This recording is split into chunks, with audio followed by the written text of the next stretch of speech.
오늘 하나님의 말씀 봅니다. 요한계시록 오늘 7장 다시 한번 봅니다. 7장 어제 말씀 중에서 다 말씀드리지 못했던 말씀 마지막 15절, 16절, 17절에 있는 말씀을 이 아침에 다시 한번 보기를 원합니다. 요한계시록 7장 15절, 16, 17절 우리 한 목소리로 같이 말씀을 봉독하겠습니다. 그러므로 그들이 하나님의 보좌 앞에 있고 또 그의 성전에서 밤낮 하나님을 섬기매 보좌에 앉으신 이가 그들 위에 장막을 치시리니 그들이 다시는 줄이지도 아니하며 목마르지도 아니하고 해나 아무 뜨거운 기운에 상하지도 아니하리니 이는 보좌 가운데 계신 어린 양이 그들의 목자가 되사 생명수 샘으로 인도하시고 하나님께서 그들의 눈에서 모든 눈물을 씻어주실 것임이라. 아멘. 여러분, 오늘 이 말씀은 굉장히 중요합니다. 왜 중요하냐면 이 말씀이 오늘 본문의 말씀에도 나온과 동시에 이 말씀은 요한계시록 마지막 이제 20장, 21장, 22장과 연결된 말씀이기 때문에 그렇습니다. 또 하나는 이 말씀이 또 왜 중요하냐면 하나님 나라에 관해서 지금까지 7장 우리가 전반전에 있었던 이야기 4장 5장에 대한 하나님 나라에 대한 찬양을 모든 천군 천사들이 또 구원받기를 원하는 모든 피조물들이 그리고 온 세상이 하나님의 영광과 구원에 하여 하나님의 예배를 하나님께 대한 찬양을 드리는 모습으로 되어져 있습니다. 그리고 오늘 본문의 말씀은 또한 동시에 하나님 나라가 임할 때에 오늘날 학자들은 이 말씀을 20장, 21장, 22장을 보면서 전천년설, 후천년설, 또 무천년설을 주장하는데 또 중요한 해석의 문제가 되기도 하기 때문에 그렇습니다. 그래서 앞으로 이제 우리에게 다가올 이 시대는 지금까지도 왔지만 성경 해석하기 굉장히 중요합니다. 모든 목회자들이 어떤 성경적 입간에서 이 말씀을 보면서 해석할 것인가라고 하는 문제는 앞으로 많은 성도들에게도 믿음의 어떤 진보에 영향을 줄 수 있고 또 하나님 나라에 대한 그런 어떤 자기 나름대로 어떤 신앙의 교리를 세우는 데 있어서도 중요한 문제가 되기 때문에 그렇습니다. 요즘 이제 조금씩 드러나는 것이 뭐예요? 소위 마지막 때는 어떻게 될 것인가 하는 문제입니다. 또 사도 바울이 얘기했던 데살로니가전서 4장에 대한 이야기, 또 고린도전서를 통해서 중간중간 말하고 있는 하나님 나라에 대한 이야기, 이런 것들을 어떻게 정립할 것인가가 이 시대에 이제 점점 우리 앞으로 다가오고 있는 문제 중에 하나이고 또 중요한 사건이기 때문에 그렇습니다. 제가 보는 관점을 오늘 시간 여러분들 같이 은혜를 나누기를 원합니다. 자, 먼저 여러분 이 15절, 16절, 10절의 말씀 보면 이렇게 돼 있죠. 자, 그러므로 그들이 하나님의 보좌 앞에 있고, 그러니까 그 앞절에 나와 있는 말씀은 하나님의 나라, 각 나라와 족속과 방언들이 하나님의 보좌 앞에서 흰옷을 입고 와서 영광과 찬양을 드립니다. 그리고 그 흰옷 입은 자들은 많은 환난 가운데서 나온 자라고 앞절에 이야기했고, 또 어린 양의 피에 그 씻음 받은 사람들이라고 이야기했습니다. 자, 그럼 이 사람들이 하나님 나라에 갔습니다. 그죠? 하나님 나라에 지금 이야기를 하고 있는 거니까. 그리고 하나님 나라는 오늘 본문의 말씀처럼 하나님 보좌 앞에 있고 또 그의 성전에서 밤낮 하나님을 섬기며 보좌에 앉으신 이에게 그들 위에 장막을 쳤다라고 이렇게 말씀했습니다. 그럼 이것이 전천년설에 속하는 거냐 후천년설에 속하는 것이냐 이 이야기가 아니면 무천년설이고 여러분 이건 전천년설 이겁니다. 요한계시록 20장 6절에 나와 있는 말씀이요. 예수 그리스도와 함께 천년 왕국을 이루리라. 그래서 이거를 전천년설로 보는 겁니다. 그러면 하나님의 나라가 이 땅에 마지막 임했었죠. 종말이 임해서 재림이 이루어집니다. 그리고 어떤 분들은 말하기를 그 재림이 이 땅에 오셨을 때 휴거받는 사람들이 먼저 있고 땅에 남아있는 자들이 있다고 합니다. 하나님께 먼저 휴거받아서 공중 재림에서 하나님과 더불어 천년 왕국을 누립니다. 그럼 그 천년 왕국이 지금 여기를 이야기하는 겁니까? 아니면은 이후에 대한 이야기를 하는 겁니까? 아니면 예수님 재림과 동시에 모든 것이 다 그냥 끝나는 것입니까? 여러분, 이 이야기는 굉장히 많은 이론들과 또 많은 해석적인 부분들이 필요합니다. 그냥 제 입장에서 본다면 저는 전천년설이라고 한 말보다는 후천년설도 아니고 그냥 무천년설 쪽으로 좀 이야기하고 싶습니다. 왜냐하면 하나님 나라가 임하면, 하나님 나라가 임해서 전천년설 되면은 1000년 동안 남아있는 자들은 고통을 받아야 돼요.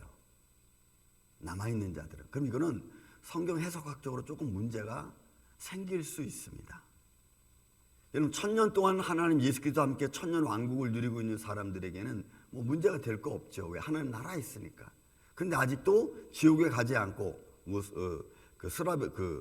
이 불못에 들어가지 않고 1000년 동안 이 땅에서 남아있는 자들 고통을 받는다는 것은 이거는 상상하기 어려울 정도로 힘든 일입니다. 여기 이게 문제가 있어요. 그러면 그 1000년이란 말을 어떻게 해석할 거냐, 이것도 문제가 되죠. 왜냐하면 그냥 저는 제가 보는 관점이 이렇습니다. 하루가 1000년 같고 1000년이 하루 같다. 그리고 그리스도와 함께 1000년 왕국을 누린다. 이거는 그냥 하나님의 영원성에 두고 하는 비유적인 말이죠.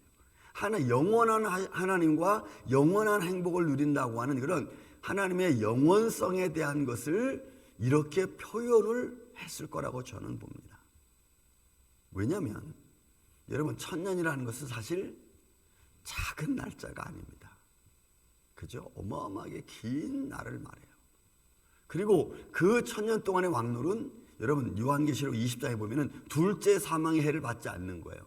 여러분, 둘째 사망은 우리가 앞절에서 보면 2장에 보면은 2장 10절에 보면은 둘째 사망의 해를 받지 않는다는 것은 영원한 죽음을 말해요. 둘째 사망은 영이 영원한 죽음을 말하는 거예요. 그러면 영원한 죽음의 해를 받지 않는 사람이 1000년 동안 왕국을 누린다? 이것도 해석이 또 안 맞아. 그래서 그냥 저는 저의 관점은, 제 성경적 해석, 제 관점은 하나님 나라가 이 땅에 임할 때에 그냥 무천년설이에요. 하나님 나라가 임함과 동시에 그냥 모든 게 다 끝나는 거예요. 하나님의 백보자 심판이 그 안에 있고, 그리고 그 안에서 하나님의 나라에 갈 자와 또 하나님의 나라에 가지 못할 자. 그래서 하나님 나라에 가는 자들은 하나님과 더불어 영원한 행복과 축복을 누리고, 그리고 그렇지 못한 자는 영원한 불못에 들어가는 거예요. 그래야 모든 것이 조금은 좀 이해가 되는데, 근데 이게 앞서 말씀드린 것처럼 전천년설로 해버리면은 그 남아있는 자가 1000년 동안 고통을 당하고, 그리고 1000년 동안의 그 엄청난 그 수고, 그죠? 그 다음에 또 둘째 사망이 또 남아있어. 왜? 그 후에 또 하나님의 심판이 있어야 되니까. 그러면 둘째 사망이 그때 들어가야 돼. 그럼 이거는 성경적 해석학적으로 보면 굉장히 복잡한 문제가 생길 수 있습니다. 그래서 저는 이 15절, 16절, 17절은 하나님 나라에서 영원토록 영광을 누리는 그런 하나님의 말씀으로 우리에게 지금 들려주고 있는, 그리고 그 말씀의 모습은 어때요? 왜요? 봐요. 그들 위해 여호와의 장막이, 여러분 제가 지난번에 우리 봤죠 말씀, 요한계시록 20장의 말씀은 여호와의 장막이 21장, 여호와의 장막이 사람들 위해 쳤습니다.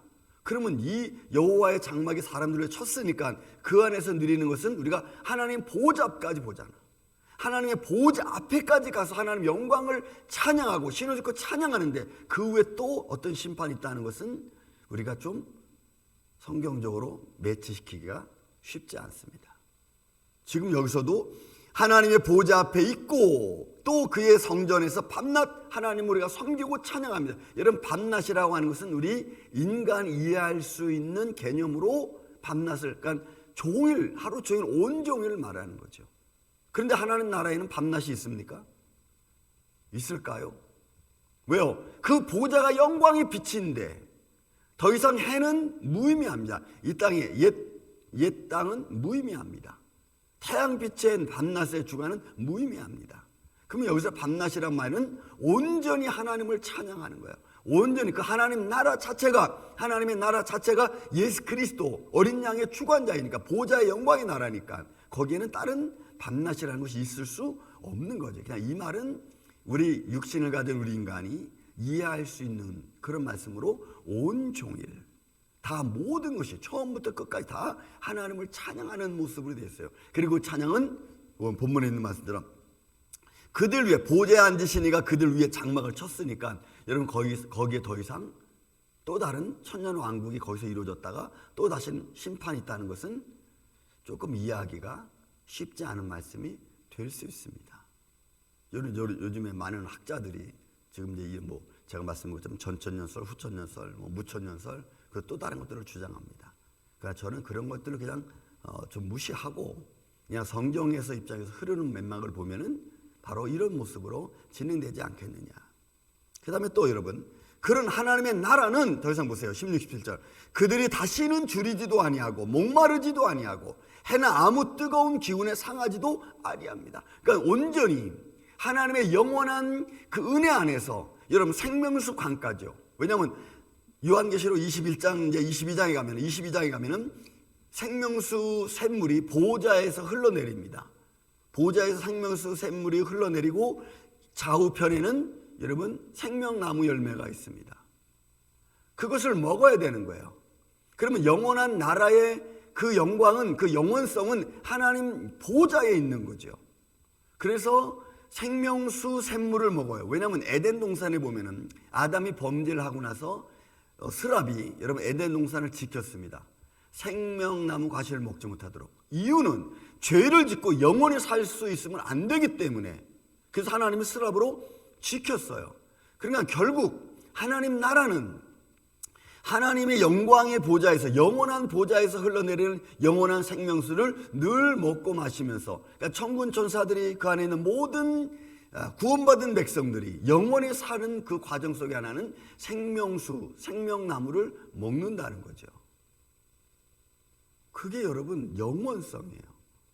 그러니까 그냥 가만히 있어서 영원히 하나님 나라가 가만히 있어가지고 영원히 산 그런 의미보다는 그럼 그렇게 산다면 여러분 굳이 생명수 하나님 영원한 보좌에서 생명수 흐른다는 말을 할 필요가 없고 생명나무에 대한 이야기를 할 필요도 사실 없어요.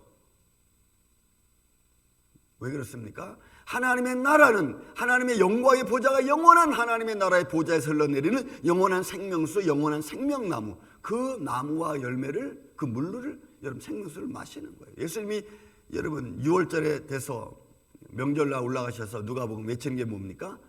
다 내게로 와라. 내가 값없이 너에게 주는데 뭘 줘요? 여러분 생명수 아니에요. 강같이 흐르는 생명수.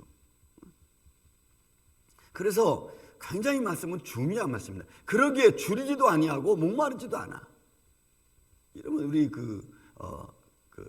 수가성 여인에게 하는 말이 뭡니까?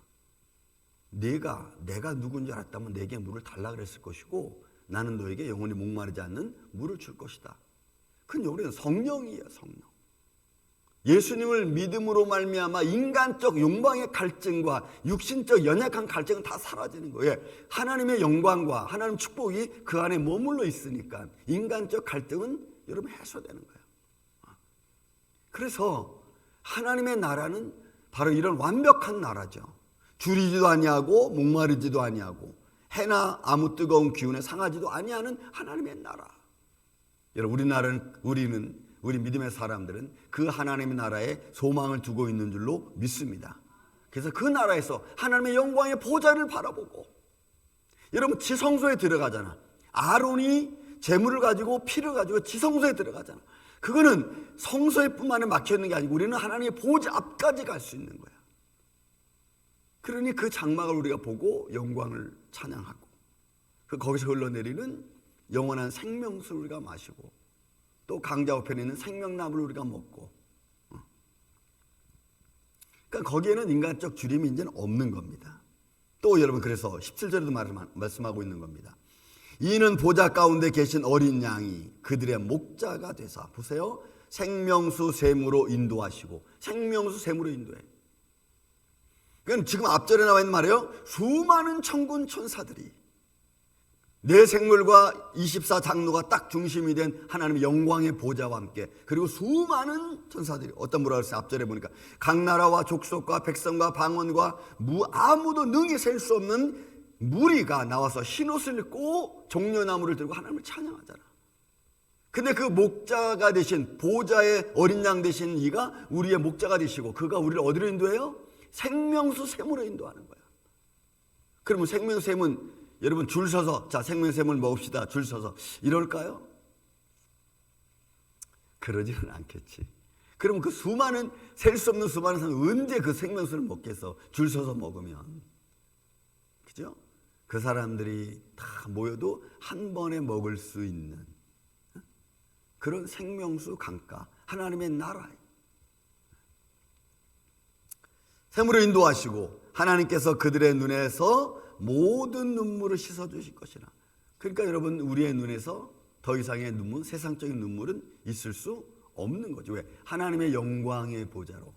그러니까 여러분, 이 말씀들의 의미는 우리가 꼭 생각해야 될 게 뭐냐면, 하나님의 나라를 선포하면 우리는 다 이해할 수 없어요.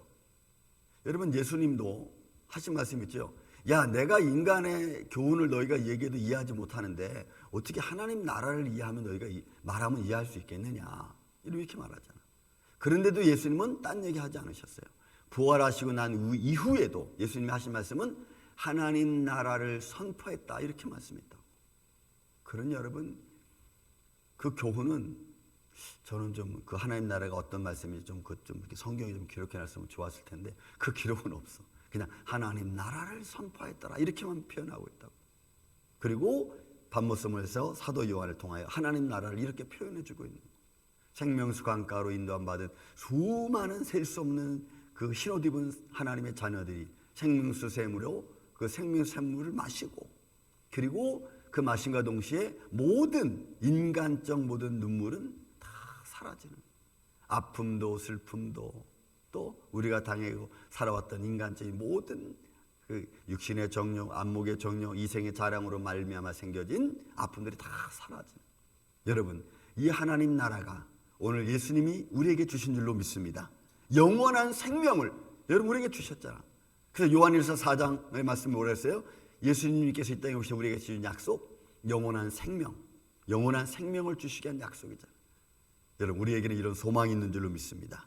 이 소망을 갖고 오늘도 우리가 예수님의 이름으로 승리하고, 우리 삶 속에 조금 아프고 슬프고 있다면 하나님 말씀으로 위로하고 서로 리스펙, 또 섬겨줄 수 있고 존경해 줄 줄 아는 그런 믿음의 삶이 오늘 이 아침에부터 시작해서 잠자리에 드는 순간까지 우리 삶 속에 함께 열매 맺는 복된 하루가 되시기를 예수님의 이름으로 축원을 드립니다. 사랑과 은혜가 많으신 아버지 하나님, 감사합니다. 하나님의 나라를 우리가 다 이해할 수는 없습니다. 그러나 성경에서 말씀으로 들려주고 있는 하나님의 나라를 바라보며 소망을 갖습니다. 우리의 영원한 목자장 되신 우리 주님께서 우리를 생명수 샘가로 인도해 주신다고 말씀하셨사오니, 주님이 그 안에서 생명수 샘물을 마시며 영원히 하나님을 찬양하며 영원히 하나님을 영화롭게 할 수 있는 인생의 삶을 살 수 있도록 아버지여, 그 영원한 생명을 주신 주님 안으로 우리를 인도하시고 축복하시고 그렇게 우리를 지켜 주시옵소서. 주님, 오늘 하루도 어떤 일이 우리가 만나는지 알 수는 없지만, 그러나 그 만나는 모든 삶의 과정 속에서 오늘도 주님을 사랑하는 마음으로 승리하며 살아갈 수 있는 복된 하루가 되게 하여 주시옵기를 원하옵고, 사랑이 많으신 예수님의 이름으로 기도하옵나이다. 아멘.